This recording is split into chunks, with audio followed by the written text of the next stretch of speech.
The claims are preposterous, ludicrous, and defy truth, common sense, and logic. We already have substantial evidence to dispute these lies, and it will be made public in an appropriate way and at an appropriate time very soon. That's Donald Trump. He's responding to claims of inappropriate contact with women. He's denying, he's threatening legal action, and he's attacking the Clinton campaign. As the controversies pile up, Trump's poll numbers keep sliding, and the Republicans' path to the presidency appears to be getting smaller. Karen Kafa tonight breaks it down for us in Washington. These vicious claims about me of inappropriate conduct with women are totally and absolutely false.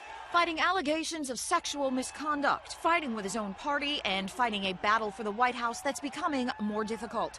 Donald Trump remained defiant Thursday, lashing out at the political establishment, the Clinton campaign, and the media. They will seek to destroy everything about you. On Wednesday evening, the New York Times published a report with the accounts of two women who say Trump made unwanted advances toward them.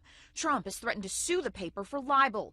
People magazine also published an account from one of their former reporters. This 1 week after a tape went public in which Trump is heard making sexually aggressive comments about women in 2005.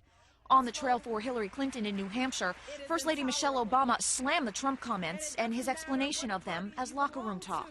Democrat, Republican, Independent, no woman deserves to be treated this way. None of us deserves this kind of abuse. The controversies appear to be sinking Trump's poll numbers and narrowing potential paths to victory. Trump's campaign eyed flipping key Rust Belt states from blue to red, using his message on trade and jobs. A new Detroit News WDIV poll of Michigan voters shows Trump trailing Clinton by 11 points. In a Bloomberg poll of Pennsylvania, Clinton leads by 9.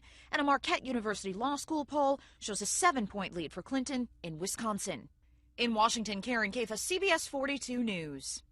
And there's collateral damage. Senator Jeff Sessions of Alabama was the first sitting senator to endorse Donald Trump in his bid for the presidency. Now Sessions is under fire for reportedly coming to Trump's defense over the candidate's choice of words in that 2005 videotape that was released last Friday. Now, in an interview with conservative magazine The Weekly Standard, Sessions called Trump's language in the video improper, but said the actions described do not constitute sexual assault. Now, in this excerpt posted on the Weekly Standard's website, Sessions is reportedly said to have said, "Beyond the language, would you characterize the behavior described in that video as sexual assault if that behavior actually took place?" To which Sessions replied, quote, "I don't characterize that as sexual assault. I think that's a stretch. I don't know what he meant." Now, Sessions says today that the article misrepresented his views and issued this statement.